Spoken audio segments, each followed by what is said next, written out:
Okay. I think we're on. You're on? I think so. Seems to be. Good. Yeah. Good. Right. Okay. So, welcome to our little event. Shall I introduce us? Yes, please do. Okay. Well, thank you for coming, everybody.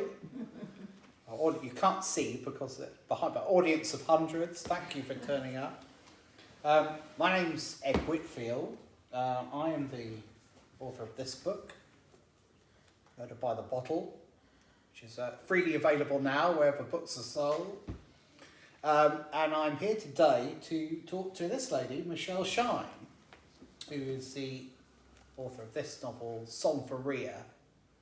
And these are two very different novels. One is a crime novel, the other is, sensibly, what would you call it? Women's fiction, literary I would say fiction? it's, commercial women's literary fiction, you know, a crossover. Accessible literary fiction. Accessible I think that's literary how they call, what they fiction, call yes. it, yeah. So why, you ask, are we here together?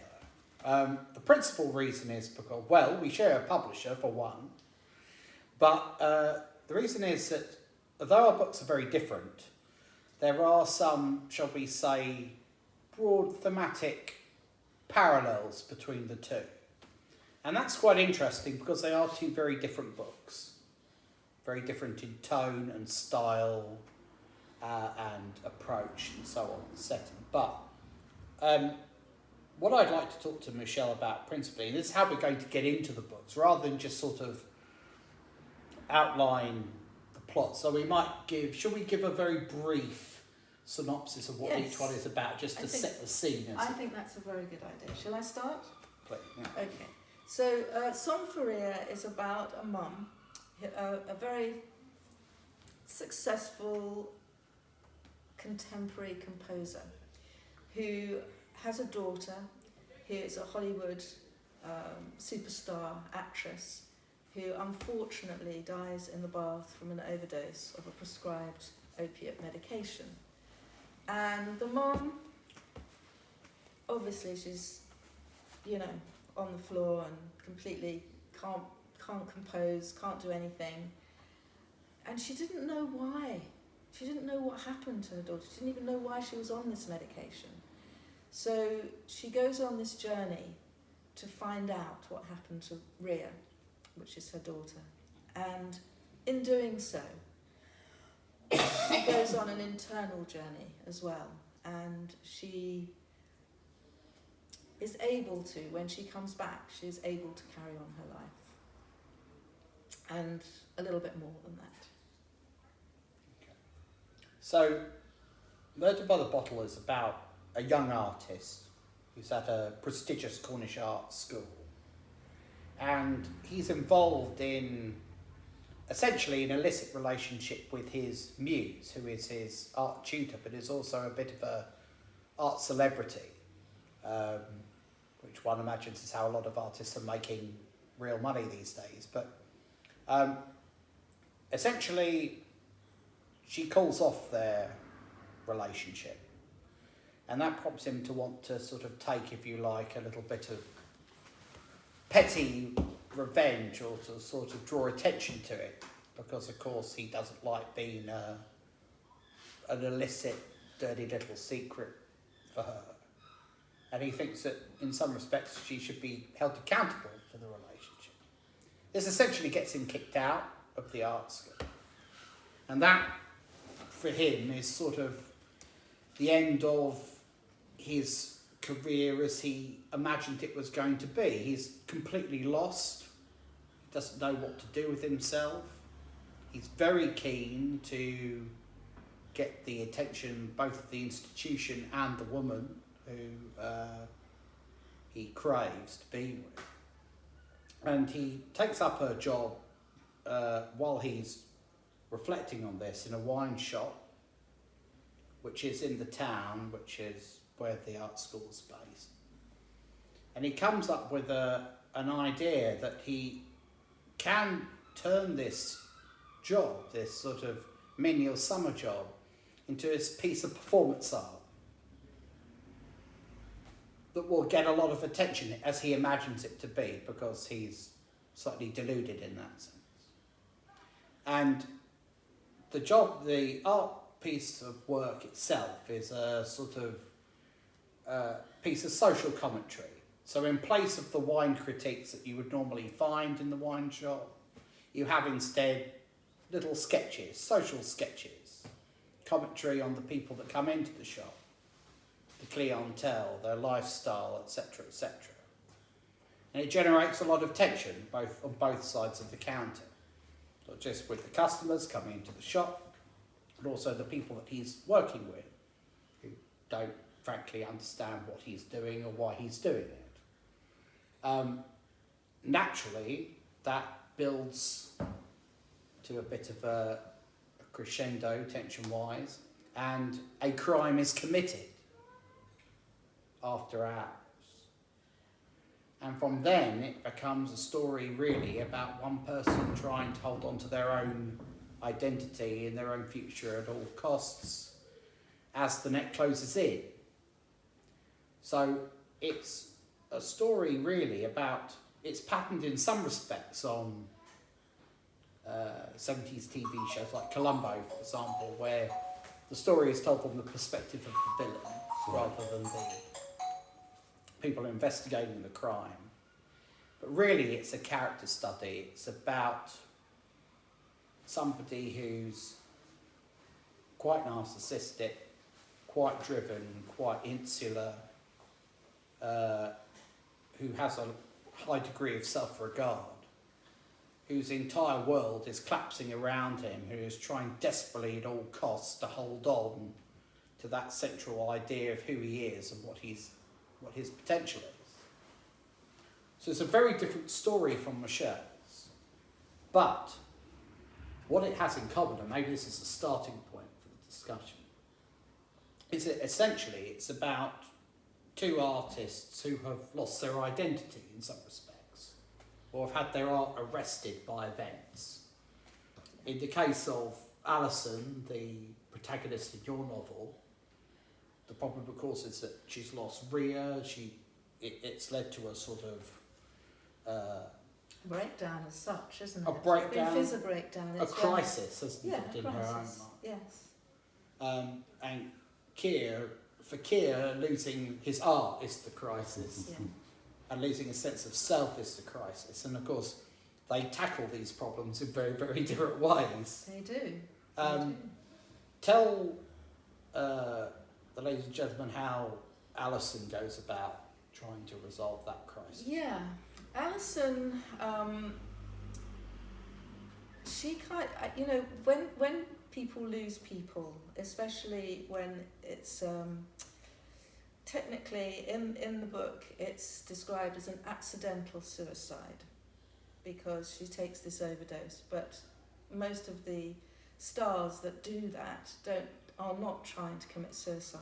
They're just hooked on these pills, and it's quite common that people overdose on opiates because as they build up an emotional resistance and the pills don't work, they don't get that sense of euphoria so much, they want to take more and more. And that's why these overdoses normally happen.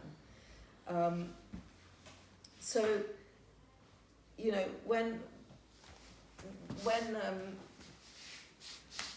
Alison, after 2 years, cannot get back into her life, she has to find a way. Her marriage is suffering and her work is suffering. Her work is non-existent at this point, and she's being pushed by her A&R man in the company that promotes her songs to be sung by all these girl bands and boy bands and famous people like Whitney Houston and those kind of people. And they're pushing her to write more, and her husband is pushing her to get on with the marriage, because and she can't. She's just, So she blames herself as well. She goes through what happens in the past, with her daughter. Maybe I shouldn't have done that. Maybe I should, as people do in those kind of situations, maybe I should have not done this and not done that.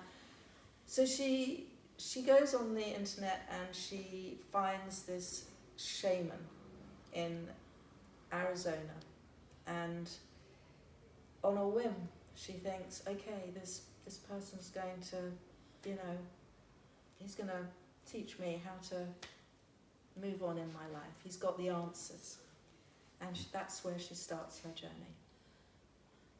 And that shamanic experience that Alison has, yeah, you researched this quite closely, didn't you?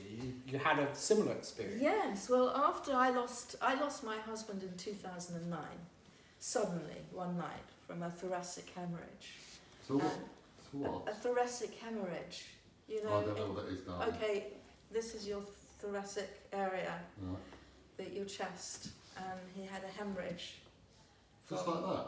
Just like that, yeah. I'm sorry to hear that. I didn't know that. Yeah, it can happen. There are many reasons why it can happen, but the most common reason is it could be something that he had something that he'd have forever, you know, and didn't know about it.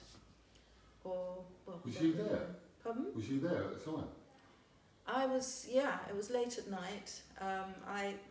He'd just gone to a funeral that afternoon, strangely enough, and I was working that evening, and we came home about, I don't know, he was home before me, and I came home about 8 o'clock, and we were going to watch a TV series that he'd recorded, and I was just exhausted. I'd been working, you know, all day, and I was really tired, and I said to him, you know, I'm just going to go to bed, and he said, well, we'll save this for the weekend, and I went, yeah, that sounds great. He said, I'm tired, I'm going to go onto the internet, I've got some things, I've got emails from work, and this, that, and the other, and I'll come to bed soon. And I fell asleep, and I didn't know what time it was, but I had this massive crash, and suddenly woke up, and it was, I thought, oh, the cat's knocked something over again. You know, I didn't even think. And I kind of turned over. I didn't even register that he wasn't in the bed beside me. And then I thought, no, I've got to go and find out what's gone on. And I got up, and the first thing that I saw was the light was on in the room where we had the computer. So I went in there to turn it off, and he was on the floor. Oh, Yeah. And when Not very nice. in the aftermath of that, Yeah. I mean, that must have been incredibly. Well, yeah, that was devastating, really. And so, When was that? 2009, Completely unanticipated. completely unanticipated. And so in some respects that mirrors Yeah. Alice's experience in Yeah. the book with Right. Rhea. Yeah, it Obviously. knocks She you. loses her daughter very young, doesn't she? Yes. Her daughter's 27. So it is a very, it's a very similar situation, because your whole world is totally, like, the rug has been pulled from your feet, and everything suddenly looks incredibly different. Everything, for me anyway.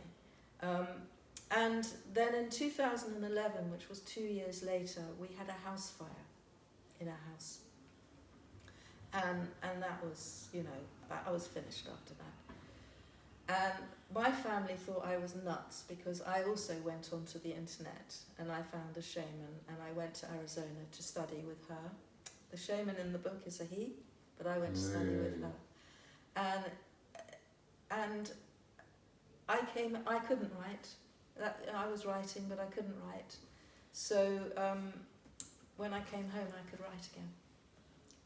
And that was a great thing for me, that I was able to resolve certain issues inside me.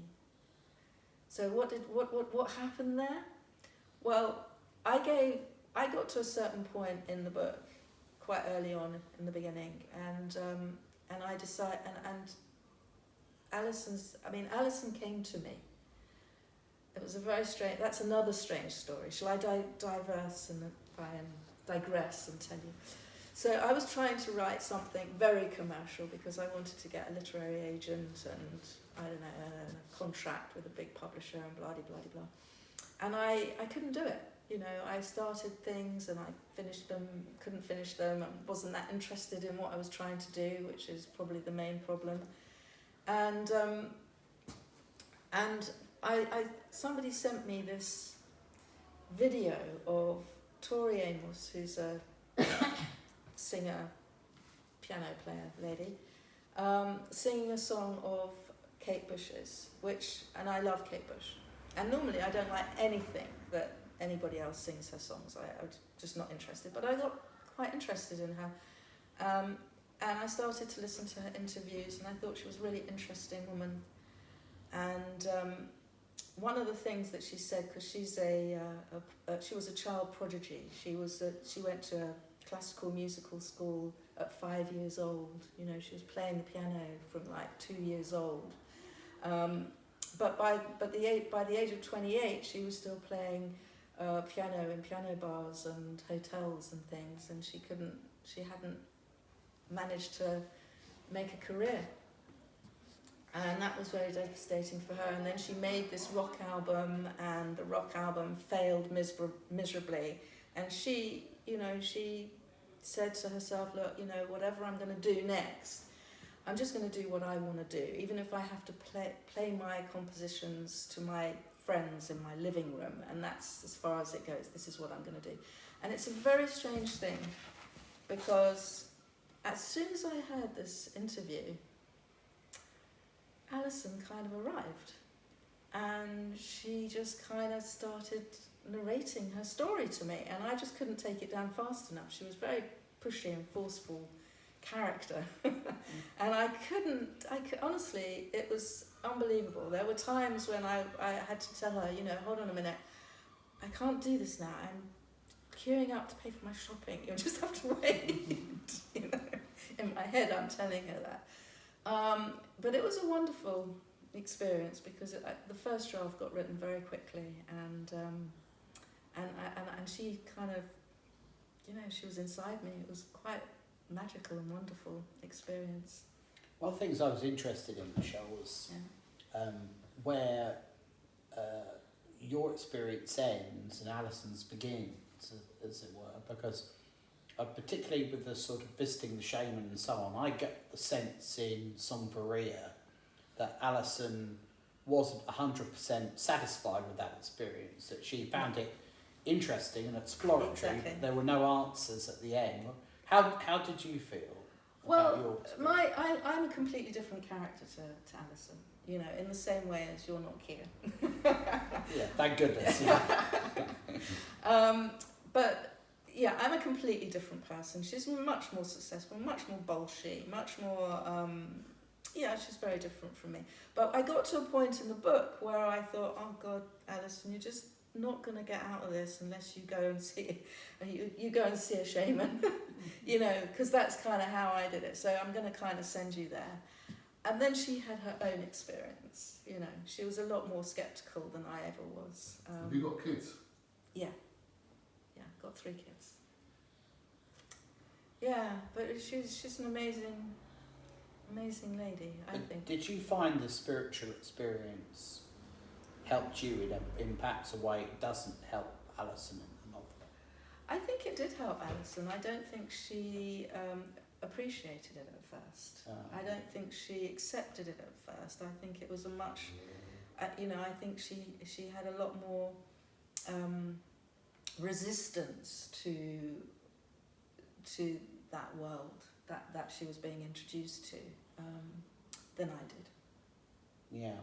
And Alison's family, her husband in particular, doesn't really understand it, does he? He doesn't really understand the value of it or what she's getting from it. And so did you find that when you had your own sort of shamanic experience, were your family ultimately on board? Were they persuaded that this was no, they thought I was completely nuts.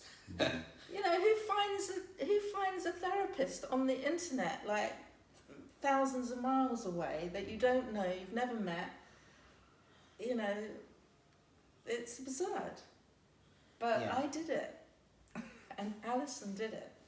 I mean, that is one of It's called desperation. And it's also about the fact that you just kind of know that anyone who has been, and with the utmost respect for all alternative therapists, and I am one, I am a homeopath by profession, I just knew that no one here in this culture in the UK could help me, because everybody's been brought up in this sophisticated, worldly environment, and they've completely lost touch with the earth and the shaman.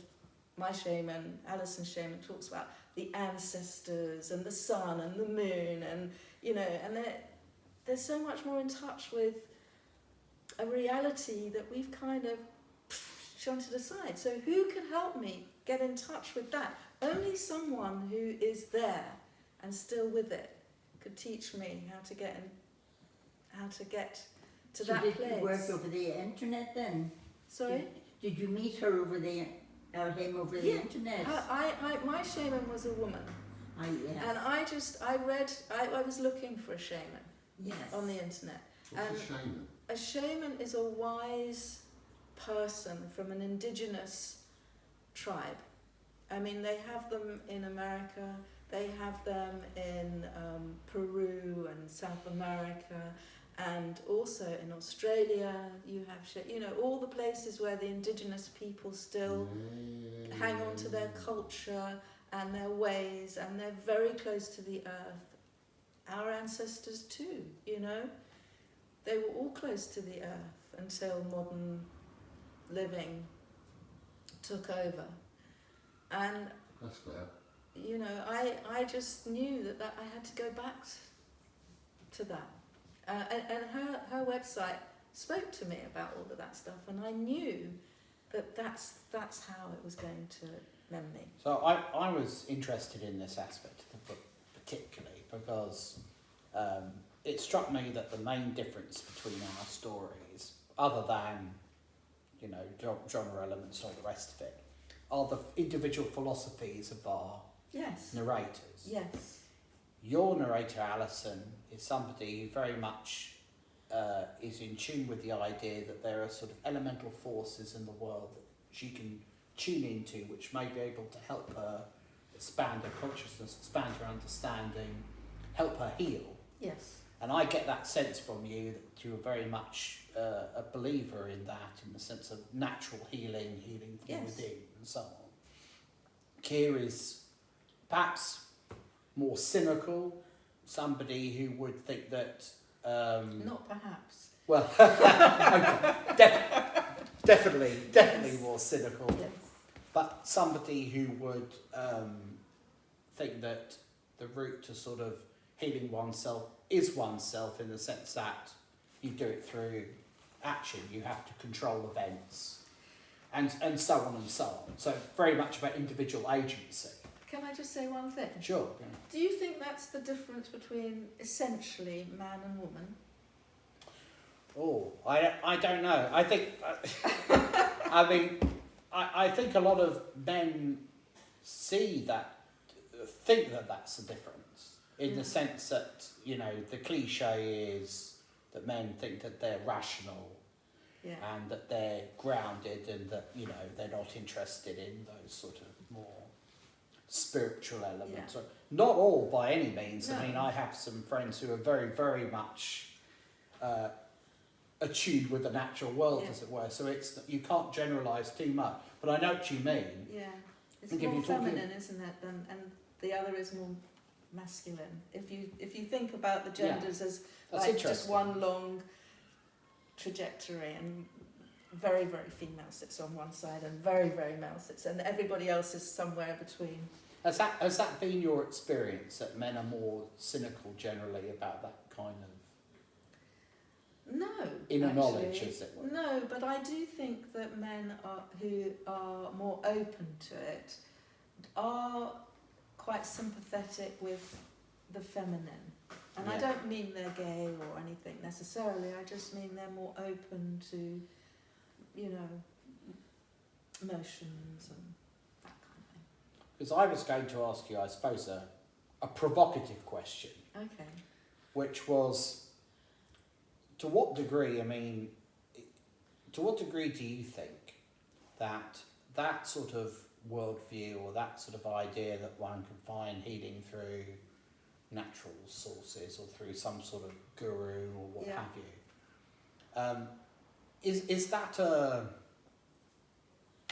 I don't know. Is that a privileged belief? Is that a middle class idea, so to speak?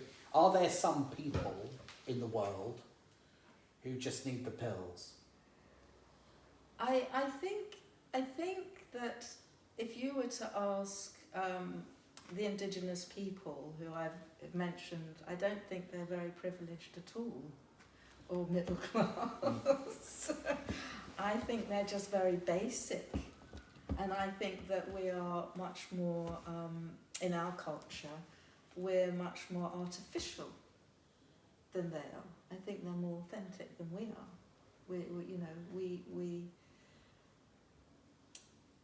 Do you mean that we've allowed ourselves to become preoccupied with superficial things or ephemeral? Yeah, I think we've been indoctrinated by the adverts on television telling us how we should be and what we should look like and how we should, what car we should drive and what we should think is great. And it's always about money and materialism, and that's the world that we live in. We live in a very mechanical, materialistic society. I mean, I think the irony is that's probably the one area in which our two characters would agree. Yeah. For very different reasons. Yeah. But that is a theme that runs throughout your book, certainly, that sort of tension between materialism and sort of spirituality and so on. Yes. Rhea is an actress, a Hollywood actress. She goes over to Hollywood, she becomes very successful, but she's stuck in that culture where it's highly materialistic. There's a lot of drugs going around, particularly the kind that you look at, which are the sort of addictive kind, Well, opioids, when I was researching the novel, one of the things that I researched was about opioids. Yeah. And how so many of these stars can't cope because their lives are so, how high is high? You have a fantastic success and then that's expected of you again and again and again. You've got to do it better and bigger and more and you've got to climb higher. Now, how does anyone cope with that? That's a huge stress, and all these people, the money people who are behind them, are kind of goading them to make them be bigger, better, bring in more money, do the next I think before, what's his name? What was his name who died in the bath quite recently? Heath Ledger at one point went to the Cannes Film Festival and was promoting not one, but 3 films. And I don't know if you followed Heath Ledger's career at all. I hadn't, but then I was researching him. Every single character that he plays is more and more complex. So the Joker being the last one, which was, it was fantastic characterization of, did you see it? Yes. He was amazing. How's he going to beat that? So to take the edge off, I guess, they take these pills and they are able to turn up at the studios feeling euphoric and whatever, and of course it's all false. It's not real. It's funny how that Hollywood as a community has found alternative outlets for that sort of, for want of a better word, godlessness. I mean, you have Scientology, for example, which is a sort of alternate belief system. It's totally godless, and everything that goes on in Hollywood is. Maybe I shouldn't say so much. Well, it may very well be true. I don't know. No, I was just going to say, how many well-adjusted people are there in Hollywood? You've got the casting couch and and everything else that goes on around it, and as you say, all the cults and the. It's a town with its own moral system in a way. No morals. No morals. Interesting. Although Tom Cruise might disagree with you, he might start talking about his Thetan count or whatever they do in Scientology. Oh, I have no idea. I don't know how it works. But that's a cult. True. It's a cult. True. So it is cultish. Yeah. And the thing is with cults, historically, I'm not saying about the one that he's in because it's still going, but historically, you normally have the cult master, don't you? And him who imposes his views on everybody else, and they're somehow transfixed by them, and very often it can end in, you know, mass murders, mass suicides, or whatever, and sex cults and all sorts of things, historically. Indeed, yeah. I've got both of our stories really are about trying to challenge, if you like, the established narrative around a character. So, in your story, Rhea is an actress who died of a painkiller overdose, and that's a story. That's how she's characterised. It's how she's portrayed subsequently. And Alison obviously has a vested interest in trying to unpick that, because that's almost incidental, isn't it? It's not who she is. It's not who Rhea was. She's trying to reconstruct Rhea, really, by talking to people and trying to find out what was really going on. Yes, she was trying to understand what happened to Rhea. Yeah, and with Keir in my novel, in a sense, he invests his entire personality in his art to the point, you know, he is the artist. That's what matters to him. And so I'm just interested, I suppose, in the degree to which, and we touch on it in very different ways, but the way that art is a sort of a mask that hides the truth about somebody. What do you think about that? I mean, Okay. as we're authors, Yes. there's something of us in these. Absolutely. Is it a performance, or are we in there? I think that's a really interesting question, but I think that the artists that, and I can only talk from my own perspective, Yeah. the artists that I'm drawn to are always people who, there's something touches me about what they do that's very real. That they touch on emotion that's very real, Yeah. or something that captures me that's not artifice. Even if they use art to express it, there's something very real and very honest within it. That's the kind of art that I'm drawn to. I love that kind of thing. And my first book, if I may mention that, Mesmerised, it's very different from Song for Rhea. It's a historical novel, and it's about the Impressionist artists. And it was narrated by their doctor and homeopath and friend, Dr. Paul Gachet, real person.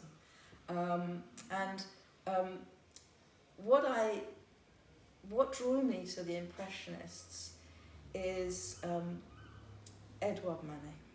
Edouard Manet, he rowed the boat out, and he did things that exposed the artifice in the art world at the time, and did things that were very, shocking to everyone at the time. His painting that was exhibited in 1863 at the Salon de Refusés, called Déjeuner sur l'herbe, Lunch on the Grass, was a naked woman sitting on the grass with two clothed men beside her. Now that was not done in those times. The only naked people were nymphs and, angels, and in these fantasy kind of settings, but this was a real painting, and it exposed something within the culture at that time about middle class, upper class men courting courtesans and prostitutes and that kind of thing, and it completely shocked everyone at the time. So I found that painting, and I find that painting so compelling because it says so much. What do you think it says about the artist who painted it? Well, he was very complex. Edouard Manet, and you would never really. Throughout my book, I discuss everything about Edouard Manet's life through the eyes of Dr. Gachet, and everything that is got a question mark about him in the real history is in my book. So you'd have to read it if you want to know the whole story. But he was very complex, he was very interesting, and he was very out there and amazing. And he got a lot of stick from the establishment. But at the same time, everybody wanted him in their salons, and they wanted him in their dinner parties, and he was a real celebrity. But he was not liked in the art world, which is where he wanted to have his recognition at that time. Do you think that you can, to a degree, separate the art from the artist? Is that possible? Should you? That's a very good question. What do you think? I think you should. And the reason I think you should is because if you don't, I think that art is vulnerable to whatever the social mores of the time are. I mean, for example, one of the original title of my book was They Forgave Eric Gill. Okay. Keir in my story has a fantasy, which is one day people will look back on what he did in terms of art and disregard the immorality. They'll say it doesn't matter because actually he did something interesting there, something that engaged our minds and reflected our culture, and it was important. This is his fantasy, his sort of narcissistic fantasy. And you never really know in the novel how good an artist he actually is, in as much as you could objectively say he was good or bad anyway. But he's in love with that idea because, of course, while it's a nice way of rationalising the things that he's done, but I think that he genuinely believes that art transcends individual action. And I suppose I believe that in a way. I mean, for example, I would hate to think that I could never listen to a Michael Jackson album because... Oh, I see what you mean. Do you see what I mean? Yeah. Because he's allegedly had... was a sexual deviant. Yes.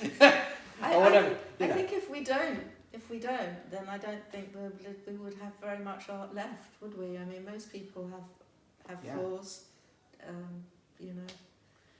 Well, this is it. I mean, it will get to the point where it's difficult to sort of movie interiors, around sort of so-called cancel culture, and I don't know if cancel culture is a real thing or not at this point. I wouldn't want to mark my card and say either way, but I do think it is the case that we currently live in a society where the temptation is to sort of almost, if you disavow a person, you disavow everything they've done, irrespective of whether it brought pleasure or enjoyment to other people, irrespective of whether that thing in and of itself is good.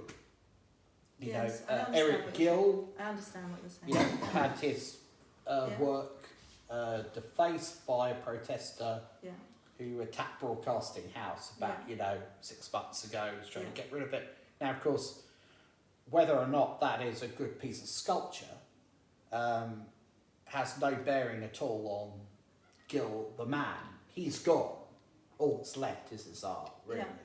Yeah, and I think that's a theme I sort of pick up on, and I think you do too, don't you? Yeah, I mean, I would like to add to that from my own perspective, not on a kind of moral judgment or anything like that, but I think that we shouldn't deface art. I think that it should stay where it is, but sometimes it will give a very negative feeling to you, and that's okay, because it's because it's part of humanity and it's part of human nature, and everything needs to be expressed. I don't believe in censorship personally.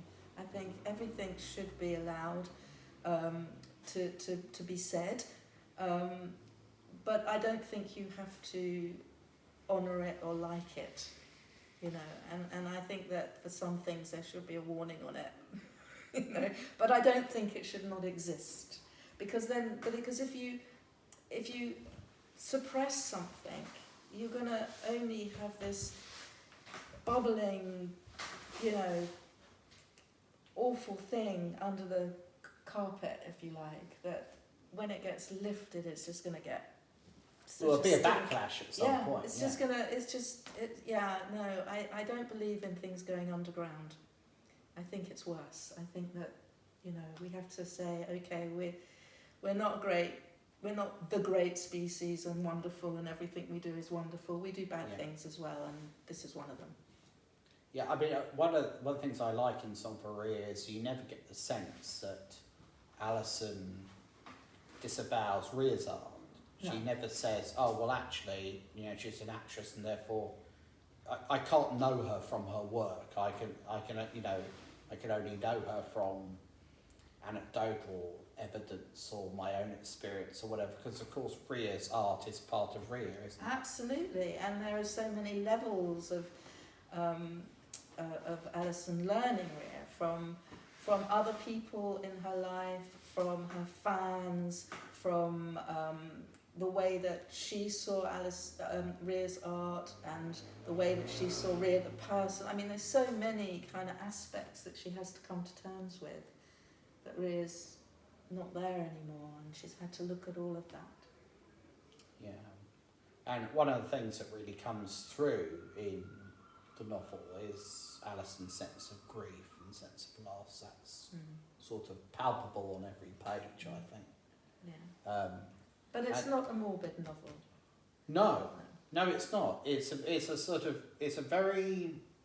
There's an aspirational element there in that Alison is trying to find a new truth, isn't she? About herself, about Rhea. She's not about interested life, really. Yeah. And all of its, and death. Yeah.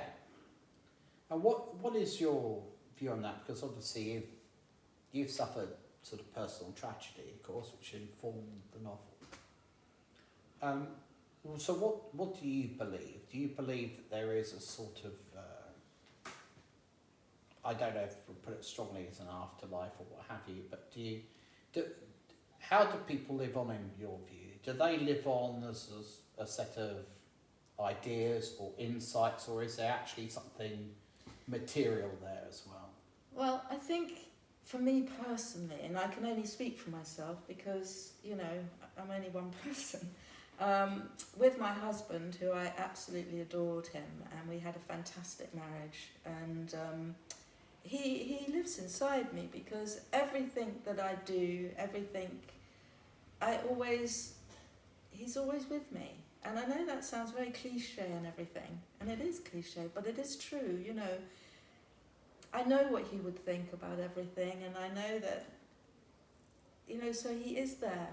Maybe he's only there in my head, maybe he's only there in my heart, but he is there. You know, I'm not saying he is kind of hovering and he has his own kind of spirit that's living on. I don't know. I mean, maybe the jury's out for me, but he's definitely within me, and I never forget him. And whatever I'm doing, he's always he's there. And what do you think he'd think of Song for Rhea?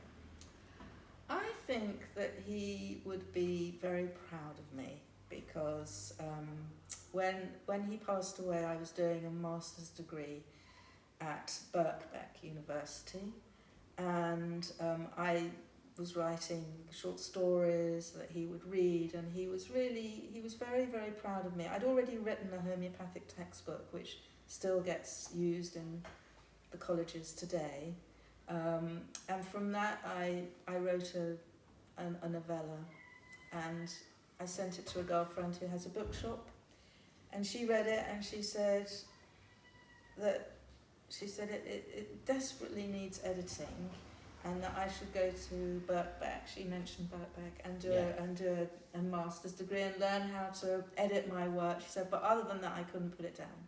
So that's why I did it, the MA, and that was my road and my trajectory. So I know that he would be very chuffed to know that I have 2 published novels. Yeah. How much time do we have left? 15 minutes. Shall we Put open it up out there. to some questions? Yeah, would you like to ask some Do you questions? guys have anything you'd like to ask? Any questions? Don't be shy. Could be about the novels themselves or I was the interested writing in process or You said about when you changed tact and you went to Michael Jackson on the arty thing. yeah. About Michael Jackson was supposed to do all this sort of stuff, because I can't say any more than that. Allegedly, yeah. Allegedly. It's funny, because he's always on the radio, and every time I hear him, I change. Ah, interesting. Is that because you can't separate the alleged I'm deeds thinking to from myself, I am listening to a man who's supposedly slept and manipulated young boys. So if I listen to Billie Jean, my love, Yeah. and I'm going, what am I doing? Am I supporting him? Listening to him means that I'm advocating him, am I? Well, are you? That's Well, the question. this is why I listened to the answer, and you said you shouldn't do it. I should No, listen to him. I don't think you should necessarily listen to him. I think that if you want to turn it over, I think that's perfectly valid. Yeah, but I never used to. When I hear him, I used to go, oh, great. But what I am saying is that I don't think it should be censored. I don't think the art should be censored. But then I say to myself, why is he on the radio? Why is he on the radio? Because he sells records. Because people listen to him. So therefore, it's in their interest to get more viewers, to increase more money, to increase revenue. It's interesting, isn't it, that he hasn't been cancelled. Correct. They dare. Yeah. I would ask where the royalties were going to, or if you are buying art or buying music, where does your money go? Because I think a lot of people do actually care nowadays where their money goes. But I love it that we have free will to buy something or not buy it. I mean, if everybody decided they didn't want to listen to Michael Jackson, he wouldn't be on the radio. So it's a statement also about our society. But a lot of those decisions have been, if you like, preemptively made without the market being even tested. If you like, there's been a sort of presumption with some people, hasn't there? I mean, for example, after the revelations about, say, Gary Glitter, nobody said, well, do you know what, we'll leave it 6 months and see if his records are still selling, and if they are, we'll carry on playing them. Straight away, the decision was, what he's done is so abhorrent, no one wants to be associated with it, and we're not going to dignify him by playing his music or whatever. So he was instantly gone. Yeah. And I just find it interesting that Michael Jackson, for example, was so big an artist, But he was so talented. that he somehow written it out. Because he was so talented. I mean, Sure, but is that the Gary there are lots Glitter of wasn't that talented. okay, they're not in the same league, obviously. I would accept that, but I also listened to Michelle when she said about going to that, what was he called? Shaman. The shaman, yes. Because society in this day and age has forgotten all about them. It's all about money, and we've just. And I listened to that, and I said, and I thought to myself, okay, and I've actually thought about this. If we, for some reason, ego, money, being the top of the league, being the president, being this, even if we went back to the Aboriginal state, there has to be a king of the Aboriginals who has wives. But that's not how it works. No, but you know what in I the mean? indigenous If we sort cultures. of, there still has to be this, I don't know, I say it still has to be, it doesn't. It just doesn't seems have to be to be. human nature that the Maoris in New Zealand have a king. And he lives in a very big hut, bigger than... In Arizona, where Alison goes, and also I went, the Hopi Indians, the people who actually govern, they don't really govern because the American government are the governors, if you like, but they govern their community, like the sheriffs or the senators or whatever. So they have that authority, and they live in more meagre circumstances than the rest of the tribe, because they are the wise ones. They don't need that. They are happy just to... It's funny you say that, Yeah. because 10 years ago I went to church for the first time in my life. Mm-hmm. And when I got baptised, someone, and I said to them, I don't get this. I think the higher you go up in the church, the less you should have. Yes, I agree with that. And they all looked at me in bewilderment. Because I looked at, I mean, I'm not slagging anyone off at all, but, you know, these vicars are in very big houses. Yes. You know, and I said, you know, the Pope, I remember seeing him on telly, surrounded by gold and Yes, silver and yes. pearls. But you know, in the Bible it says, doesn't it, beware of false prophets and all that kind of thing. But when I said that, I think the higher you go up, the less you should have. Yeah. I mean, the Archbishop of Canterbury's got a place over in France. He's got something or a farm over somewhere else. You should be a Protestant. Yeah, but you know what I mean. And they all looked at me in amazement. I said, no, I would feel a lot better if the vicar was in a field somewhere, in a tent. Well, you know, I went to Bhutan, for example, and I didn't study anything there, but they have a lot of the Buddhist monks there.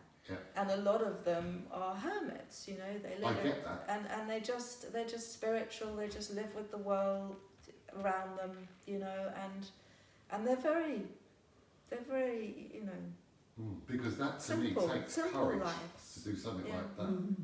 But And they do it because they're not interested in the worldly goods. They're interested in something else, and it was the something else that I went to learn about. Yes, no, I get it. What is the something else? The something else is when you are outside and you're in a field, you've got the sky, you've got the whatever is growing, the trees, the grass, whatever is growing, and you've got things that happen, you know, with the sun and the moon and everything, and something has created all of that. Something's created that. We don't know, you can call it God, you can call it the creator, you can call it whatever you like, but if you can have a connection to that, because we are earthlings, you know, we live on earth, and therefore if we're not in tune with everything that goes on naturally around us, then we have lost our place. And I think that the problem and the reason why we have so many suicides and so much depression and so much obesity and so much of everything that's not good for us is because we've lost our connection to our home. We've lost our connection to our home. And a lot of what we do is a bit like taking our house and digging up the carpet and chucking it over here and, you know, pulling out the light bulbs to see if we could do it better or whatever, and just leaving it in a mess. And man in this kind of modern day world is doing a lot of that kind of thing. And then all painting it all up in gold and silver, and it all looks... Are you suggesting we should return to a state of nature? I'm actually suggesting we should respect the forces that around us, because they are important. And if we think that we are gods and are above them, then I think, you know, it's detrimental to us as beings on this planet. Okay, That's what I think. any other questions? Did Alison ever consider that her daughter may have had some physical pain, that's why she had the opiates? Well, if you read the book, you'll know that that's why she went to the doctor in the first place, because she was having migraines and aches and pains. Yes. Yeah. And he just put her on these painkillers because Increase the dosage. that's what he saw his job to do. You know, that's what he did. But there was an awful lot going on in her life that could be explored. And that's one of the questions that Alison asks him. You know, didn't you send her for tests or anything? You know, you just gave her the pills? And he said, well, you know, I told her to go and see a therapist as well. So... Has writing the book alleviated any pain from your husband's passing away? I think I'd really come to terms with his death Has it helped? prior to. Because you're giving the pain to the mother. I didn't really give it to her. She came to me and wanted her But story you're to putting be it in writing. Yeah. It's coming out. Yeah. Yeah. It's an interesting idea, the book as a form of sort of therapy and self-healing itself. I mean, it is a book about self-healing, isn't it? Yes, it is a book about So self-healing. did you heal while Through writing? the book. No, I think I healed prior to writing the book. Okay. And yes. And I think in a way Alison came to me because she needed to heal and I needed to write it. If that makes any sense at all. Yes. Does one have to pay a lot for a shamanic experience in Arizona? I know that there are quite a few shamans in this country, Yeah. supposedly, and you can even do sort of a 1-year course in becoming a shaman. And I always do question those.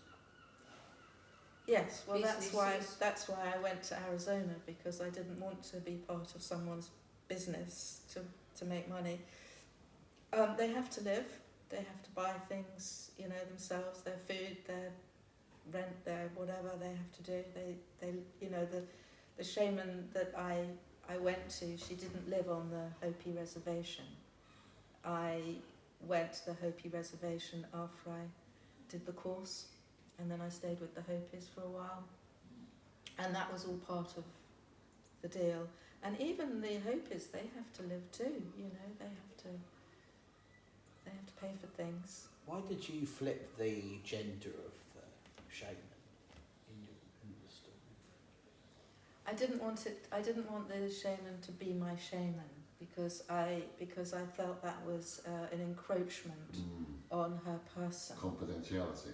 Right. Well, on her person, you know, Right. I don't think it would be right for me to write That's about a fair. real That's person. fair. So I wanted it to be someone different, very different from her, and one of the things was the gender. What if I go to Arizona for a shamanic experience, as it were, is there a marked difference between having a male or female shaman? I've never had a male shaman. Only in the book.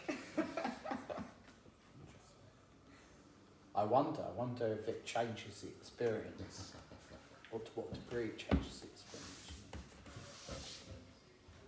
Just because what you were saying earlier about, you know, elemental forces and associating them with the feminine and so on. Oh, I definitely think that. I definitely think that. You know, that there is something, shall we say, macho about worldliness and the world that we live in, really. And there's something much more feminine about more natural ways of living.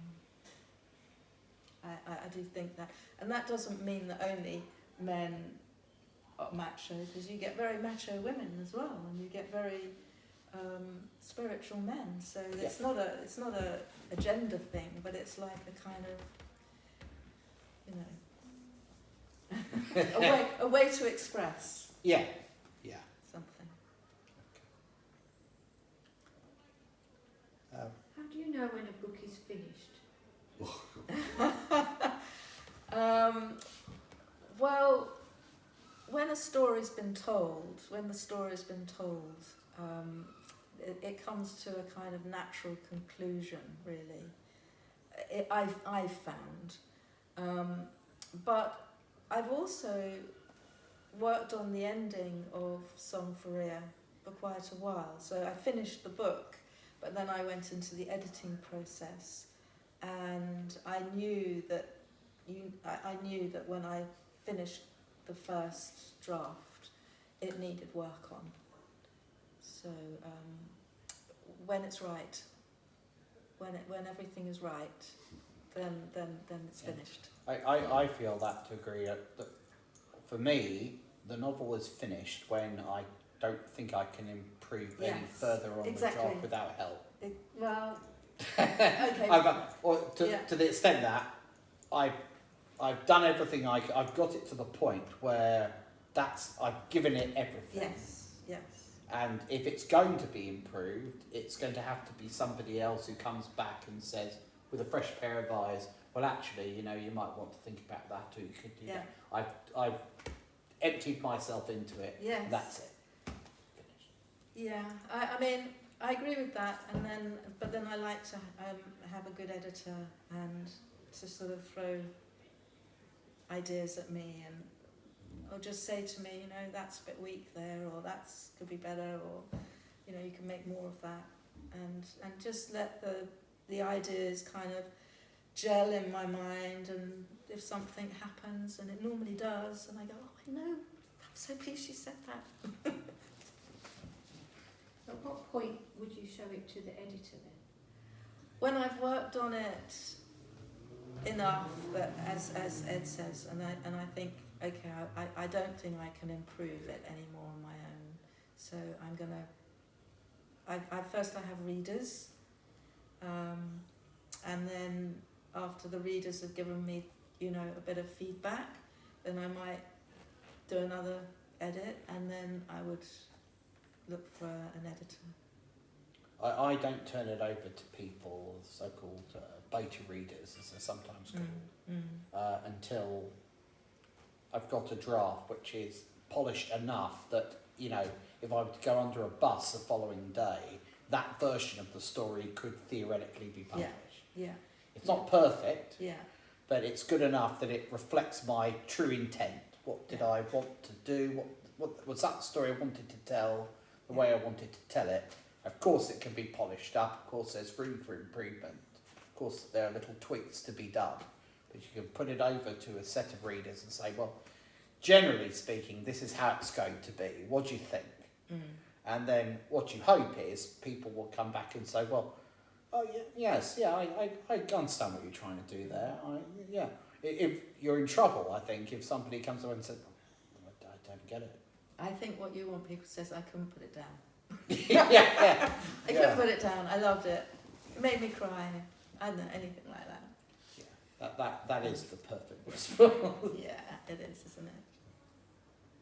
If somebody in Hollywood came to you and said, could we make a film of the book, would you say yes? That's a very, very good question, actually. And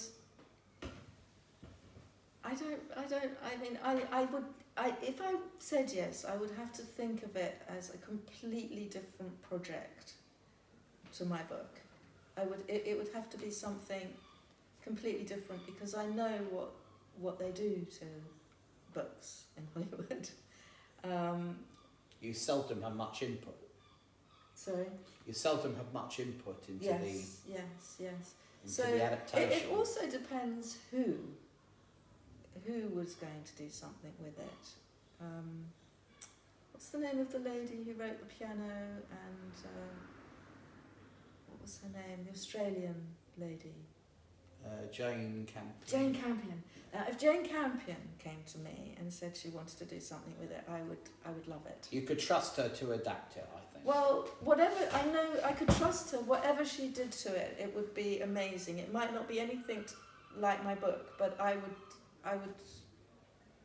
would like it. I know because She'd find the cinematic quality in the story and the depth.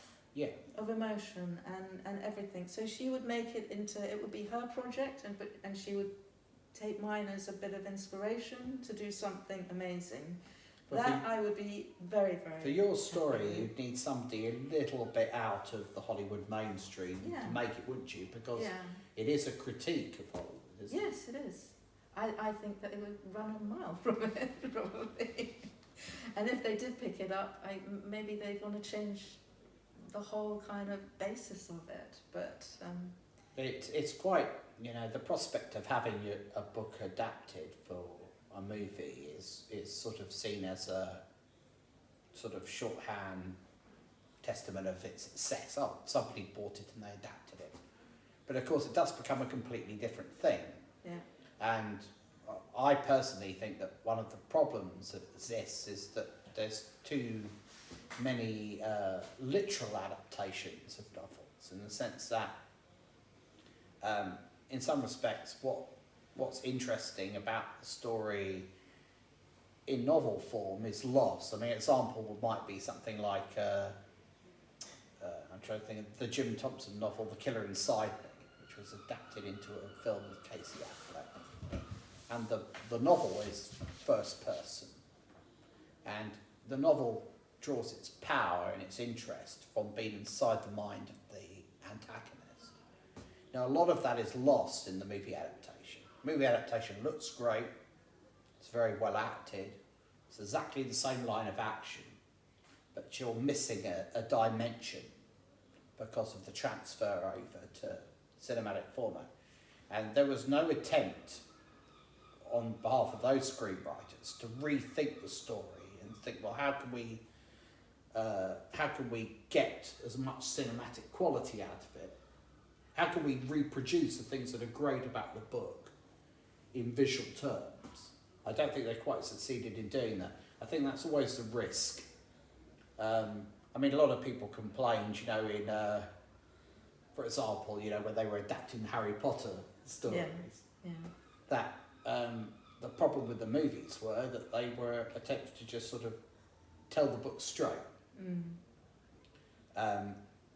And therefore, of course, you've got to cut things out and pare them down. Whereas actually, perhaps what they should have done is just sort of thought, well, let's make a unique and original movie series based on these novels. But we don't need to replicate them. The novels already exist. Let's do something different, which is true to the spirit, that replicates the things people love about the stories without slavishly replicating.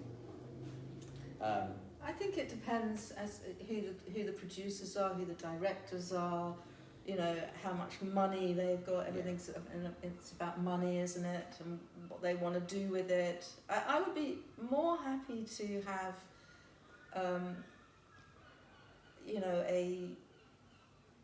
a small budget movie in a way, with a really good actor or actress, that was a bit raw. Than have all the celluloid and the wonderful, fancy stuff that goes on with it. I would much rather I think that. if whoever's producing an adaptation of a novel starts from the position that a film and a novel are two very different things, and what you're trying to do is replicate the experience without necessarily being too literal, I think they can't go far wrong.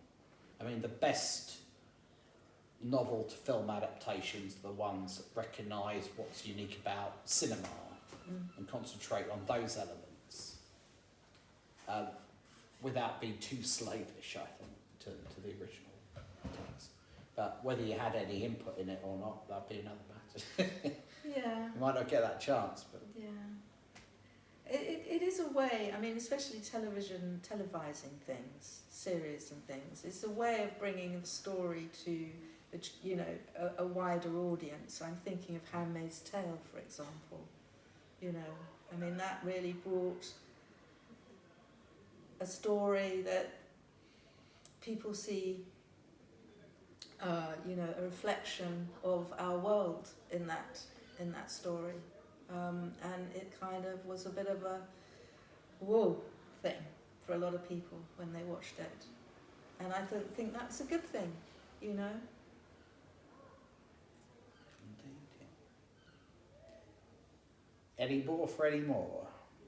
Was it easy to find a publisher for the book?